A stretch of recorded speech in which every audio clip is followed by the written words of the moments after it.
Hello, folks. Welcome to episode 24 of season 2 of the GOAT series. I'm your host, Jeremy Hadler, and today I'm going to be talking about the greatest Seahawks player in franchise history. I'm going to go over the rules here like I always do on the GOAT series, which is choosing 5 candidates who I think is the greatest Seahawks player of all time in their franchise history up to this point. Criteria I always look for these candidates is their accomplishments with the team, their tenure with the team, how they play with the team, their stats with their franchise, and how are they on and off the field of their playing style and their character off the field. We're going to be doing honorable mention today with myself. No guests today, so I'll just be doing it by myself here. And at the end of the video, I'll be choosing my ultimate Seahawks GOAT tier list. So stay tuned for that. Do not skip the video of right now all the way to the end. Shame on you for doing that. But stay here for right now, folks. So let's start with honorable mention. My honorable mention for the Seattle Seahawks, which is a team I have not had great success against in the postseason annoyance-wise, if you want to count the NFC Championship game with the Packers, but I digress here, but we move on to the honorable mention. And my honorable mention is Marshawn Lynch. Beast mode. Played 6 seasons for the Seahawks. 1-time Super Bowl champion. 1-time first team All-Pro. 1-time second team All-Pro. 4-time Pro Bowler. 2-time rushing TDs leader. Nicknamed Beast mode. Nicknamed Beast Quake. His stats, folks. 6,381 rushing yards. 58 rushing TDs. 158 receptions. 1,309 receiving yards, 8 receiving TDs, 7,690 total scrimmage yards. Now, what stands out to me about Marshawn Lynch is the run. The Beastquake game is really the big thing that stands out to me of where he had in that Seattle playoff game against the Saints, I believe it was, where he had that big, long run, and that started Beast mode. That's what started Beastquake to happen. Now, a thing I know for is the 1 yard short of winning the Super Bowl. They're 1 yard short away for the Seahawks against the New England Patriots against Tom Brady to win the Super Bowl. And somebody from the upper box with the Seahawks on whoever called that play decided to go against that. And they threw an interception to Malcolm Butler. And the story here's the end of that. So that is one big thing that I always remember that Marshawn Lynch's career for. And I appreciate as a Packers fan.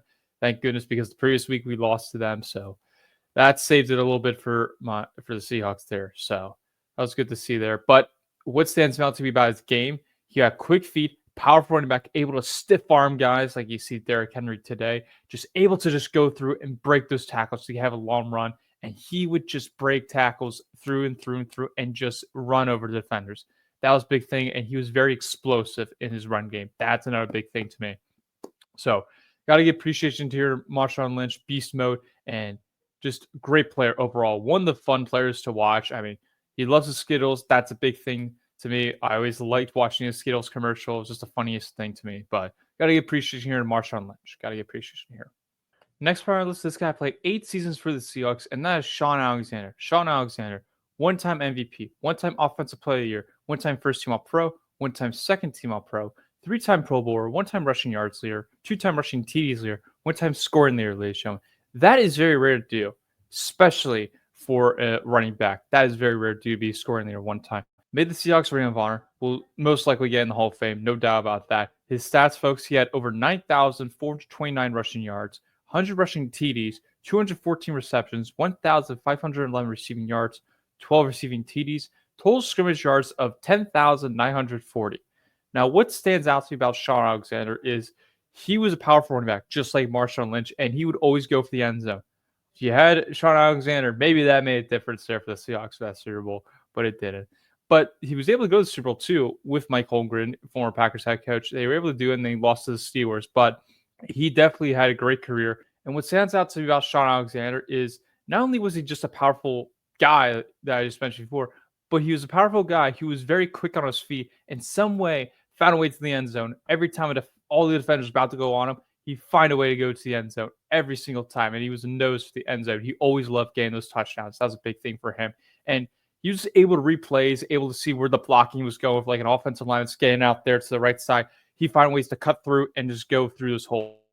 That was a big thing for him. And just break tackles, which it was a big thing. Because once you break the tackles, you go the distance and go off to the end zone. That's what he did, like Marshawn Lynch in this Beastquake game. And he was one of the most effective scorers in his era, despite not being the fastest guy or being the biggest, powerful guy like you see William Perry the Fridge in the Super Bowl running in for the Bears. He didn't have all like the physicality you would want. he was just himself, and he was very smart. He had great football IQ and would make his way to do it just to dominate the game. So Sean Alexander definitely has to get appreciation here, ladies and gentlemen. Has to be. Next player on the list, this guy played 14 seasons for the Seahawks. Nickname Yoda, great nickname to have. I love it. And that is Steve Largent, the wide receiver. Steve Largent, he's a Hall of Famer, one-time NFL Man of the Year, one-time first-team All-Pro, four-time second-team All-Pro, seven-time Pro Bowler, two-time NFL receiving yards leader. The Seahawks Ring of Honor. Got his number retired with the Seahawks, which was 80. That was the first one, ladies and gentlemen. Just to give you an interesting fact. He was the first number to get retired with the Seahawks franchise. So that was pretty awesome to see there. Of course, he got inducted in the NFL Hall of Fame. To give you the stats, folks, he had 819 receptions, 13,089 receiving yards, and 100 TDs. Awesome to do that. And he was the NFL active leader in career receiving yards until his retirement in 1989. And of course, he didn't win the Super Bowl. But what sticks out to me about Steve Largent is he didn't have the speed. Like, you would see a Tyreek Hill, of course, like nowadays, of like just being the cheetah and just runs through it. No, he had great route running. That's what the big thing was of his game, is he's able to just route and just outbeat defenders. Even if he wasn't the fastest guy, he find his craft in that work and just have great hands. So if you're going over the top of doing a corner like zigzag route almost, boom, boom, boom, he find a way to catch the ball and go over the defender's shoulders. Quarterback would throw it over, he catches somehow. That was a big thing about Steve Largent, and absolutely one of the best legends. Underrated player too, ladies and gentlemen. You got to give consideration that in all NFL history. But Steve Largent, Master Yoda, I like to call him, absolutely great player. Absolutely great player. All right. Next player on the list, this guy played 13 seasons for the Seahawks, and that is Walter Jones. He's got 4 first-team All-Pros. Pretty good. 2 second-team All-Pros. 9-time Pro Bowler. Very consistent, great player there. The Seahawks Ring of Honor. Guy's not retired by the Seahawks, number 71. He's in the NFL Hall of Fame, folks. Of course, you're not going to get stats from the offensive line because they don't really do that today. The only thing they consider nowadays is just sacks and pressures allowed, but that's a whole argument to be the case of if you really want to go into it, the analytics department. But that did not happen in Walter Jones there. But what is he known for? He is very athletic if you watch his tape. He was very good in the pass protection, the run game. He had to help out Sean Alexander in the run game because Sean Alexander has best days when you got Walter Jones as one of your leading blockers to go down the field with him. Awesome to have that.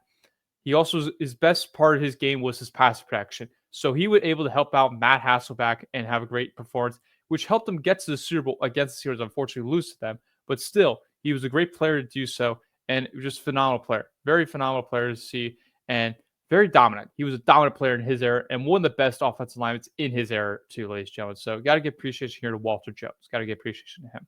Next player on the list, this guy played 11 seasons for the Seahawks. So far, he could come back and play for them, and that is Bobby Wagner. Bobby Wagner, part of the Legion of Boom defense, one-time Super Bowl champion, 6 first-team All-Pro, 4 second-team All-Pro, 9-time Pro Bowler, 3-time tackles leader. His stats, folks, 11 interceptions, 63 passes defended, 6 forced fumbles, 27 sacks, 1,566 combined tackles, and 84 QB hits. Now, what stands out to me about Bobby Wagner is he had high football IQ, able to read offense, see what they're scheming up on, whether they're going to run the ball, they're going to pass the ball. He would know what they're going to do. He was very athletic, great leader for the Seahawks on that defense, part of the Legion of Boom. He's a tackling machine. He would get after guys and make that tackle. He would just make that. Very versatile. You put him in any position you want to on the field. If you're going to put him in pass coverage, you're going to make him go blitz on the quarterback or try to stuff the run. He was that guy, and he would make the stops there. So that was very good. Just a consistent player overall. Like, you never saw him like go way down, be so bad. Very consistent player and very underrated player, in my opinion. Very underrated. And he would battle for injury, so he was very durable and just a standout to me. Very good player to me, folks. Good player. But got to give appreciation here to Bobby Wagner. Got to give appreciation here to him. Last player on the list, this guy played 7 seasons for the Seahawks. That is Richard Sherman. What is Richard Sherman really known for, ladies and gentlemen, is what I remember him for that NFC Championship game against the 49ers, where he had that interview with Aaron Andrews.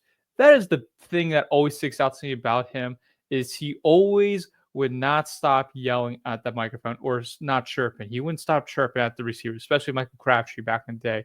You can watch the video right here. Joe, thank you so much. Richard, let me ask you the final play. Take me through it. Well, I'm the best corner in the game. When you try me with a sorry receiver like Crabtree, that's the result you're going to get. Don't you ever talk about me. Who was talking about you? Crabtree, don't you open your mouth about the best. Or I'm going to shut it for you real quick. LOB. All right, and Joe, back over to you. So So yeah, he talks a lot here, late show in his game. That was a big thing about him. Now, Rich Sherman is a one-time Super Bowl champion, three-time first team All-Pro, one-time second team All-Pro, four-time Pro Bowler, one-time interceptions leader. His stats, folks, he had 32 interceptions, 99 pass defended, 5 forced fumbles, and 368 combined tackles here, ladies and gentlemen. Now, what stands out to me about Rich Sherman besides his personality, like being outspoken and be always trying to be on the camera and chirp at receivers? Well, he's a very physical guy that would just try to jam receivers. You put the best receiver on him, they try to go after him, and Sherman always shut him down. That was a big thing with Sherman. He always excelled with that physicality, just do that, and he had great technique is what really stands out to me when you watch his tape. That was a big thing because he would often dominate, like at the line of scrimmage, when as soon as the receiver was about to go, he'd jam, try to push him off just to time it off a little bit, so the quarterback would probably throw a little bit early, and Sherman would just intercept it, or he would not get the pass going to him. So that was a big thing. Like, no quarterback wanted to throw to Rich Sherman in his era. Nobody wanted to. So, got to give appreciation to Rich Sherman, even though he's always the chirpy guy. But he was an essential part of that Legion of Boom defense. I mean, yeah, Cam Chancellor, Earl Thomas, Rich Sherman. Yeah, Bobby Wagner, I just mentioned before. That was one of the greatest defenses of all time here, ladies and gentlemen. Even though they won one Super Bowl, they were still a great defense. One of the best defenses of all time. Like, especially that Super Bowl performance against Peyton Manning. Like, that was ridiculous, that defense performance. Then it didn't help them the next year because they lost the Patriots. But I digress because I don't like the Seahawks for that year. But yeah, that is the big thing. Rich Sherman, always a great player for the Seahawks and always will be. Definitely be a Hall of Famer. He definitely will be. So will the other guys here like Bobby Wagner. Marshawn Lynch might be the only questionable guy that might not get on here. But again, you see Sean Alexander, Steve Largent, Hall of Famers here definitely. But yeah, got to get appreciated, Rich Sherman.